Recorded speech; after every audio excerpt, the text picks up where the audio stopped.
kemarin itu Isa Jega ya biasa sebagai friend ya, dia salam Mhm. ya, habis salaman terus si Sandy ini diperiksa oleh jaksa. Nah, ketika diperiksa oleh jaksa, dia jawabnya lancar banget. Saya menduga dia ini di briefing ya Oh. oleh seseorang gitu loh, sehingga jawaban dia itu saya lihat tertata, terstruktur dan sistematis. Hmm. Nah, ketika giliran saya yang bertanya, saya tanya ke dia, dia ngeblank gitu loh. Hmm. Banyak tidak tahu, tidak tahu, tidak tahu. Lah, jawabannya tidak tahu semua. Terus dia melaporkan seseorang udah ditahan gitu loh. Sekarang dia bilang tidak tahu. Ini aneh. Loh, kalau dia tidak tahu, terus kenapa dia laporin orang? Hmm. Terus satu lagi si Isa Jega nggak ada bilang si TMS Glow. Nggak ada Isa Jega bilang Sandi Purnamasari di postingannya nggak ada. Hmm. Nggak ada. Makanya saya tanya nama kamu di KTP apa? Soundeship atau Sandi Purnamasari? Dan di kartu keluarga dan akte kelahiran apa? Namanya Sandi Purnamasari. Lah, kalau memang nama kamu Sandi Purnamasari, kenapa kamu merasa dicemarkan dibilang Hmm. Soundeship? Emang Hmm. nama kamu Soundeship?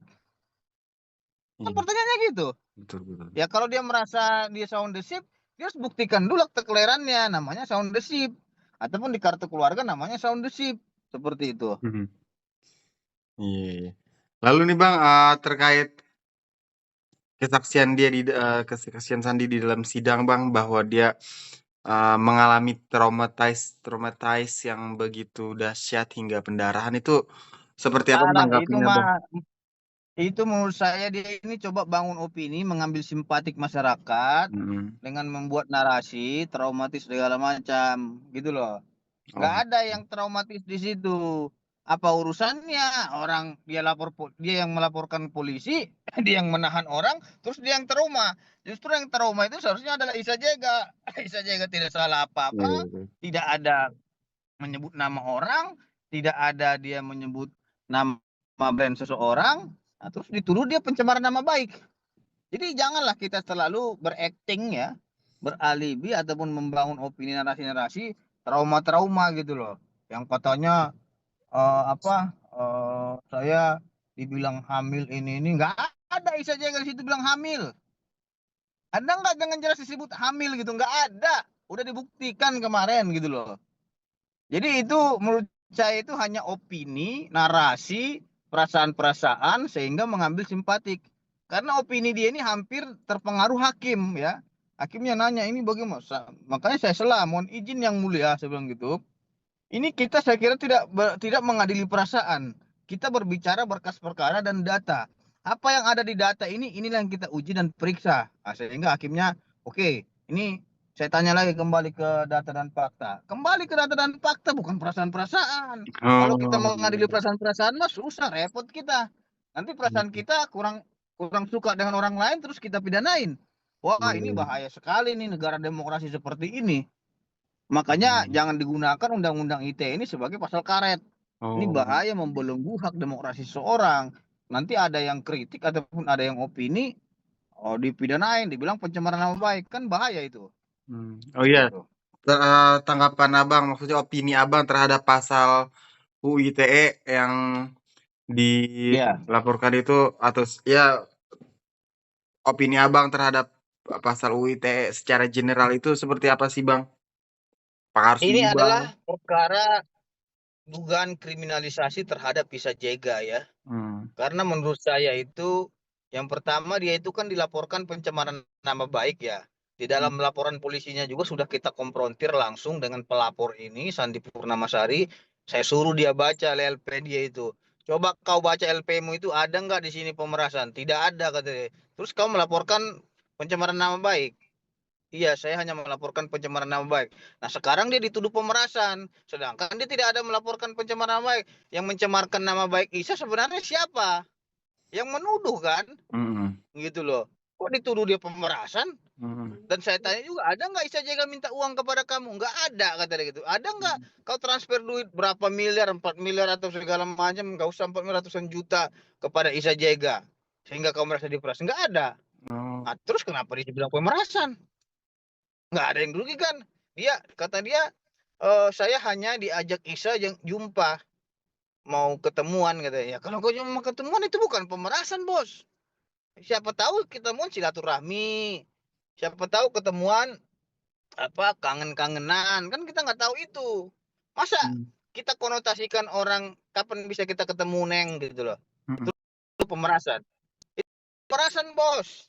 Ya, kalau itu yang dijadikan dasar pemerasan oleh jaksa penuntut umum, saya pastikan ini sudah keterlaluan ya tuntutan Mm. itu. Makanya saya bilang kalau pemerasan itu nggak ada, itu saya pastikan. Terus kalau pencemaran nama baik itu juga itu tidak jelas dan tidak terang ya karena tidak ada di situ menyebutkan nama brand seseorang dengan jelas, dengan terang, tidak ada juga situ menyebutkan nama lengkap orang sesuai dengan identitas kartu tanda penduduknya ataupun kartu keluarganya. Sehingga ini perkara terlalu prematur untuk dipaksakan dipidanakan seseorang dan ini terlalu prematur untuk dimajukan dalam muka persidangan seperti itu.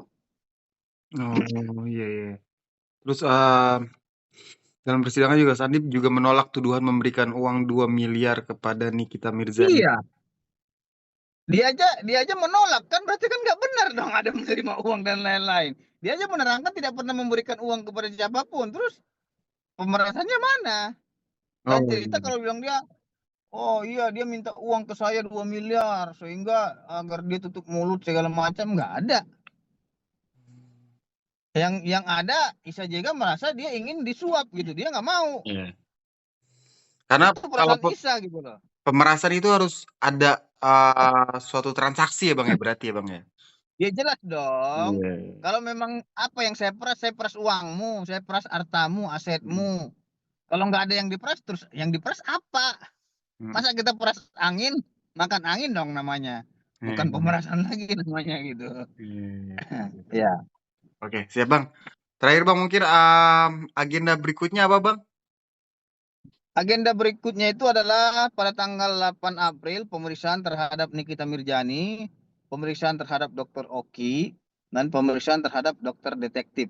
Oh, itu Mereka bukannya bertiga. bukannya Karena harusnya kemarin ya Bang ya? Juga kemarin mereka nggak hadir, mereka nggak hadir. makanya dihadirkan tanggal 8. Itu perintah hakim itu. Oh, gitu. Nggak hadirnya Karena kemarin alasannya itu kan kalau boleh jaksa tahu, bilang lima saksi yang mau dihadirkan. Gimana? kalau boleh tahu alasan nggak hadirnya kenapa Bang? Nggak tahu, jaksanya sendiri harusnya kita tanya. Karena kan jaksa kemarin bilang dia akan menghadirkan 5 saksi. Ternyata bukan 5 saksi yang hadir, cuma 3 saksi. Berarti kan Hmm, mereka nggak hadir. Intinya itu aja. gitu. Untuk NM yang nggak yang masih di dalam itu seperti apa Bang kalau dijadiin saksi Bang? Apakah Ya, saya Zoom? mendoakan semoga NM diberikan kesehatan selalu. Pakai selimut agar tidak masuk angin. Sering-sering sholat, sodakoh di dalam, dan belajar ngaji agar menjadi pribadi yang lebih berguna bagi nusa dan bangsa. Seperti itu. Tapi maksudnya untuk prosedural dia sebagai saksi gitu di sidang Isa Zega itu gimana Bang? Apakah lewat Zoom atau seperti apa? Ya, nggak ada lewat Zoom dong. Di sini kan nggak ada hal yang sangat luar biasa seperti COVID, pandemi, apa namanya, virus dan lain-lain. Kenapa harus Zoom? Hadir aja biar terang benderang gitu loh. Hmm, Apa yang mau dijumkan gitu loh. Jadi ini bukan sidang Zoom, tapi ini sidang offline semua. bisa berarti ya dihadirkan NM kalau emang Ya harus ada dihadirkan izinnya. dia biar terang benderang perkaranya gitu. Hmm, gitu, gitu. Oke.